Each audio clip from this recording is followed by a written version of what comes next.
Uhuru.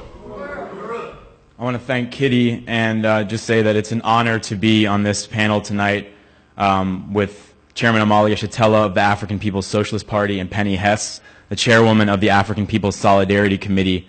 And I want to express my appreciation to the African People's Socialist Party and the National Central Committee, and to APSC, an organization of which I am proudly a member, that is hosting this conference, that's having this event tonight. And I appreciate that I've been given the opportunity to speak specifically on the question of Zionism, because in addition to being a member of the African People's Solidarity Committee, which is the organization of white people working under the party's leadership, I was also raised Jewish, and throughout my life saw many Passover Seders reduced to screaming matches over the issue of Israel and Zionism. So I have heard every argument you can possibly imagine in defense of the hideous atrocities that we saw in that video earlier tonight, and part of what I will do is address some of those arguments. In the summer of 2014, the peoples of the world protested in horror as the Israeli government brutally massacred 2,200 Palestinians in the Gaza Strip. Images of 4 Palestinian children playing on a beach in Gaza minutes before a hail of missiles came raining down upon them were broadcast for the world to see. Even the so-called mainstream media could not cover over the deluge of horrid, gruesome images and footage coming from Gaza of Palestinian men, women, children, and babies with their brains hanging from their skulls, their tiny bodies disfigured and mutilated by the savage killing machinery of the Israeli military. In that short amount of time, Israel pulverized the already enfeebled infrastructure of the Gaza Strip, which is a tiny 25-mile-long strip of land described by many of its people as an open-air prison that has been strangulated for years by a blockade that prevents even medicine and food from reaching its population. An intense propaganda campaign by the U.S. and Israel ensued in the aftermath of that massacre, repackaged by the Israelis as Operation Protective Edge, that repeated ad nauseum the standard litany of lies and excuses offered up by imperialism to justify Israel's atrocities against the Palestinians. They go something like, but what about Hamas? But Hamas wants to eliminate the Jews. But Israel is the Jewish homeland. The Jews are the chosen people. This is an ancient religious conflict. Why can't the Jews and the Muslims just get along? It's the terrorists who are the problem. They're shooting rockets. They've got tunnel networks. They're using people as human shields. And what about the Holocaust? What are you, an anti-Semite? For Jews who dare to question the almighty Israeli state, the threat of excommunication and in some cases being literally spat upon is real by other Jews. We are regarded as self-hating Jews, or if they're feeling creative, Jewish Nazis. Or as one Zionist Jew said to me for questioning Israel, one of the Jews that Hitler should have put in the gas chambers. So why do accusations of anti-Semitism and references to the Holocaust always accompany any defense of Israel? We'll talk about that in a second. Amid this web of lies, slander, and idiocy, we intend to establish some clarity on this issue tonight from the perspective of African internationalism, the worldview and theory of the African People's Socialist Party and its leader, Chairman Amalia Shatella, which guides our work. First of all, what is Zionism? Zionism was founded in the 1800s in Eastern Europe. It is often presented as a natural outgrowth of the Jewish experience, a fulfillment of thousands-year-long desire of the Jews to return to their supposed homeland, promised to them by God as the homeland of the so-called chosen people. This mythology, however, is merely an ideological justification for colonialism. Just like racism, the mythology of white nationalism, the ideology of white nationalism, is the ideological underpinning and justification for the colonial oppression of African people, as was explained by Chairwoman Penny. Zionism, like racism, is a set of ideas used to justify the theft of land, the murder of indigenous people, and the establishment of a white colonial settler state in which European wealth, in this case enjoyed by white people who call themselves Jews, is linked to the imposed misery and poverty of the Palestinians. So this movement, this ideology of Zionism, was created by European Jews who explicitly understood that they were operating within the tradition of European imperialist expansion. You can read what they wrote. This was at a time when there were Jews in Europe who did face hostility living in as the chairman explains, Europe was an essentially white and Christian society, so Jews did face contradictions. And in efforts to resolve those contradictions, came up with various programs. More often than not, the program was assimilation, to be Jewish in private and be European in public. Some Jews were socialists, some were anarchists, some were capitalists. In the fray of all of these programs that were being put out was Zionism. Zionism was hatched by a group of middle-class, secular European Jews. Contrary to public opinion, it was not a religious movement of fundamentalist Jews yearning to reunite with their coveted homeland. In fact, most of the Zionist founding fathers were secular or atheist Jews, which led to a joke that their real religion was that they don't believe in God, but they do believe he gave them Palestine 2,000 years ago. The father of Zionism was an Austro-Hungarian man named Theodor Herzl, he wrote a book called The Judenstaat, the Jewish State.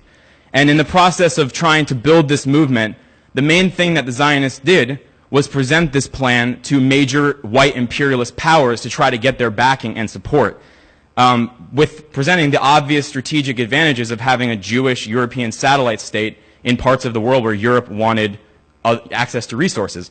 Theodor Herzl wrote, "For Europe, we would constitute a bulwark against Asia down there. We would be the advance post of civilization against barbarism. As a neutral state, we would remain in constant touch with all of Europe, which would guarantee our existence." This was the Zionist founding father. So, also, although Palestine was the final destination, it was not the only or first place considered as the site of the Jewish state. Uganda was on the menu. Argentina was considered. And when Palestine was finally chosen, the first thing was to develop measures by which to get rid of the fact, to deal with the inconvenient fact that there were Palestinians in Palestine. So they wrote up plans. Herzl wrote, "When we occupy the land, we must expropriate the private property. We shall try to spirit the penniless population across the border. Both the process of expropriation and the removal of the poor must be carried out discreetly and circumspectly." So 1917, Theodor Herzl is dead, the Zionist movement is growing, and the British issued the Balfour Declaration, which gave the green light for Jews to set up settlements in Palestine and declared Palestine the national Jewish homeland.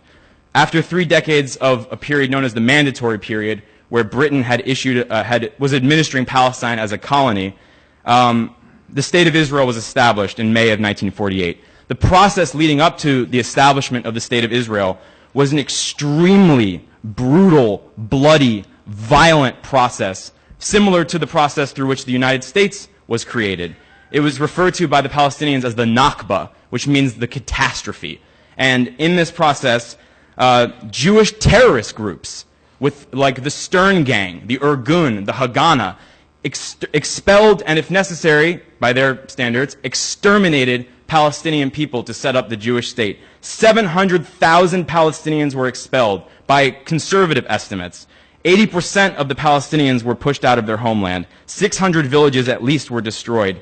And millions live today in refugee camps in the Middle East. You cannot overstate the brutality of this process. The weapons that were used. One of the main weapons that was used was the flamethrower. That was used to engulf entire villages in fire. Typhoid germs were released into the water supply. And this was all according to plan. It was a plan that the Zionists called Plan Dalet. It was all written up. It was all carried out quickly, systematically, to eliminate the Palestinians and expel them as quickly as possible to set up the Jewish state. And one story was that the Jewish terrorist groups emptied a barrel of oil into a Palestinian village and created a stream of oil, lit a match to it, and it lit a blaze. The Palestinians came screaming, running out of their houses, and they mowed them down with machine gun fire. This was one example among many. And that was how the Jewish state was established. And then 1967, they refer to it as the Six-Day War. Israel steals even more land. The West Bank, Gaza, part of Jerusalem, and the Golan Heights, which is part of Syria, are all annexed by the State of Israel. And then that event is used to whip up mass public support from Jews everywhere for the State of Israel, because it's put out as the Jews are under attack by the hostile Arab neighbors, which is used to ignite the passions of white Jews everywhere. even though it was just more land grabbing by Israel. So these are the seeds of what is referred to today as the Israel-Palestinian conflict. These are the roots of what you see today. This is the roots of why today in occupied Palestine, what they call Israel, Palestinians face extreme poverty. We saw in the video 500 checkpoints throughout occupied Palestine, daily harassment, and just terror imposed on the Palestinian people while white Jews are wealthy in Israel and in Europe and throughout the world. And Israel is a key military outpost of U.S. imperialism in the Middle East. The chairman has written about this extensively, that the chairman calls Israel the white cop on the block in the Middle East. The U.S. government's white cop on the block, used to secure access to resources, and mainly oil. And also, not just in the Middle East. Israel is also used in the recolonization of Africa, was a key partner of the apartheid South Africa regime, and played a key role in splitting up Sudan into North and South Sudan, and plays a heavy hand in the diamond trade, where diamonds are stolen from African people every day in this country, and horrible brutality inflicted upon them.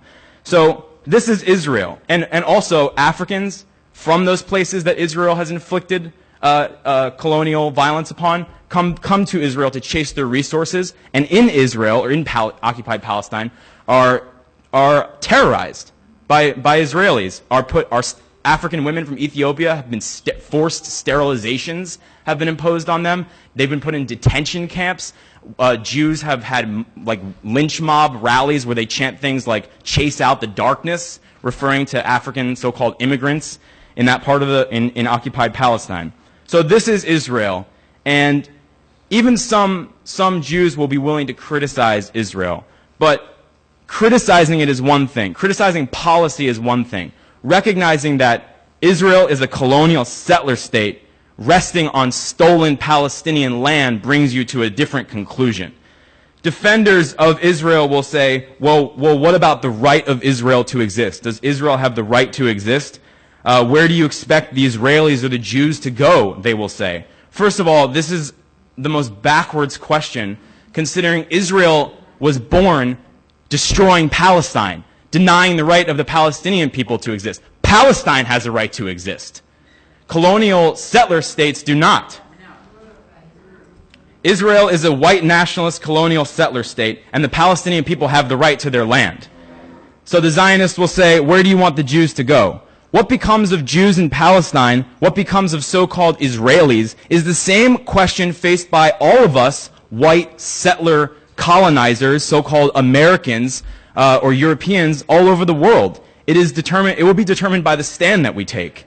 And this is why I believe, as a member of the African People's Solidarity Committee, that it is in the interest of every Jew on this planet who wishes to live in a world in harmony with other peoples to commit ourselves 100%, no conditions whatsoever, 100% in solidarity with the struggle of the Palestinian people to win their liberation, to free their land, all of their land, every last millimeter of their land, from the river to the sea.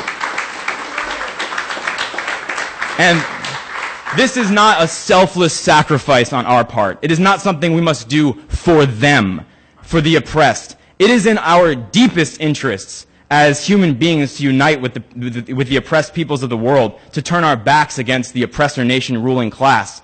And this is a very serious question, and especially a very deep and ugly question within the Jewish community. Because for many Jews in America and in Israel, to be Jewish is to be loyal to Israel.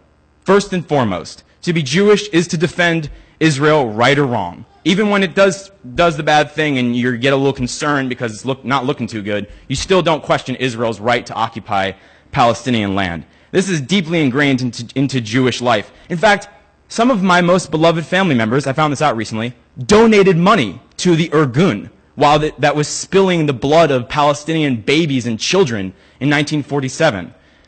Provided material solidarity to that. So this is, how could this be? One of the things that, in addition to the idea that God gave Palestine to the Jews 2,000 years ago, the other excuse that is used is the Holocaust, the Nazi Holocaust, the persecution of Jews within Europe by other Europeans. And this is one of the primary ideological weapons of Jewish defenders of Israel. Another remarkably perverse justification, considering Palestinians had absolutely nothing to do with the Nazi Holocaust. Also a flimsy justification, considering I don't think Herzl had the Holocaust in mind when he came up with the State of Israel in 1896. So that's another question. And Europe, America, and white power worldwide were constructed off genocide, slavery, and colonialism. This entire system is soaked in blood.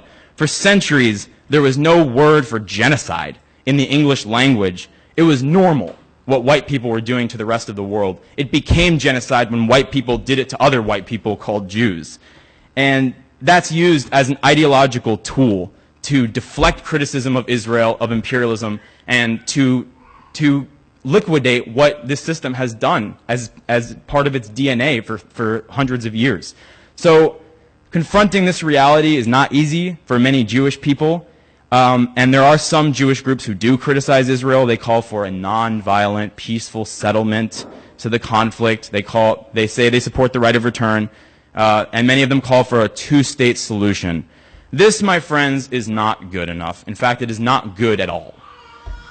We have to go deeper. It has to haunt us to the very core of our beings to know that a country called the Jewish state, that's what they call themselves, the Jewish state, which flies the Jewish star on its flag, representing me, my mother, my father, my sister, my brother, my uncles, my aunts, is torturing, raping, brutalizing, and murdering the Palestinian people every single day. And Jews who refuse to relinquish their grasp on the colonial settler state will meet the same fate that the colonial settler state government will meet. That's just an objective reality. And for those of us for whom the future of a free Palestine is what we dream of, what we fight for, we have the opportunity to turn our backs on Europe, to turn our backs on America, to turn our backs on the ruling class, the slave master, the colonizer, the rapist, the beast, Israel. We have an opportunity, as the chairman says, to subordinate our short-term interests to the long-term interests of the oppressed. So this is the last point I want to make, the most important point, to reiterate what Chairwoman Penny Hess said. Palestine is right here. And the story that we've talked about tonight, the theft of the land from the Palestinian people, the constant terror by settlers, the story of the expansion of the settlements, the war, the terror, the genocide, it is exactly the same story as the one which gave birth to the United States of America. Israel is a white colonial settler state. So too is this country. And as the chairman has explained, there is a universality to colonialism. Whether it's in the Gaza Strip or in the south side of St. Petersburg, Florida, you will find checkpoints. You will find the poverty, ghettos, police surveillance, torture in cold, dehumanizing prison cells, constant murder, the threat of death and destruction, even the demolition of homes, such as what happened here in 2011 to Hydra Lacy. They demolished his home, just like they do to people in the West Bank after he was handcuffed, tased, and shot by St. Petersburg police. Every 26 hours, an African is shot, gunned down by police or white vigilantes who are white settlers, just like the Jewish settlers who terrorized the Palestinians. And just as Palestinian children face the brunt of Israeli terror, little African children, such as 12-year-old Tamir Rice in Cleveland, such as 7-year-old Ayanna Jones, saw their lives violently cut short by police murder inside this country. So this is colonialism. And as there is a violent, intimate relationship between every Jew and every Palestinian, there is a violent, intimate relationship between every white person, including every white Jew, and every African, whose poverty, imprisonment, and suffering makes our wonderful lives possible. So we have to stand, we cannot, as Chairwoman Penny said, walk over the bodies of African people to protest what the same exact system, which requires the oppression of the African community, is doing abroad. The war on African people was the starting point, was the template by which all other colonial violence was based. And Israel does not operate in isolation. It is not some standalone evil entity. It has been, from its inception, a manifestation of white power and imperialism. And we are inside the belly of the beast. We're in the heart of the empire, and each and every last one of us, as citizens of this empire, benefits from the oppression of Africans, Arabs, and Palestinian people. And if we are to be in solidarity with the Palestinians, we have to be in solidarity with the African revolution inside the U.S. and throughout the world. And as Chairwoman Penny mentioned, the Palestinians have said as much. I'll close with a quote from the Popular Front for the Liberation of Palestine. They issued a statement in August of 2014 in response to the Ferguson uprisings. They said, "The U.S. empire was built on the backs of black slavery and the genocide of black people, and upon settler colonialism and the genocide of the indigenous people. The black community of Ferguson is resisting in a long tradition of black resistance. As people in Africa, Asia, Latin America, and the Arab world see the brutality of the United States outside its borders, these communities confront its colonial oppression within the borders of the U.S. The two are inextricably linked. The black struggle," they said, "leads the world in the struggle for an alternative political system that will bring the U.S. empire to defeat." So remember what the Sandinistas told us in the 1980s. If we want to support them, if we want to support the Palestinians, we have to be in solidarity with the African revolution inside the U.S. Palestine is right here. We must do our jobs as the children of the slave master, right in the heart of the imperialist beast, to bring it down. Any other future on this planet, as oppressors, as murderers, as parasites, must be as unbearable for us as it is for the oppressed. Join the African People's Solidarity Committee. Victory to Palestinian people. Long live the African Revolution. Uhuru.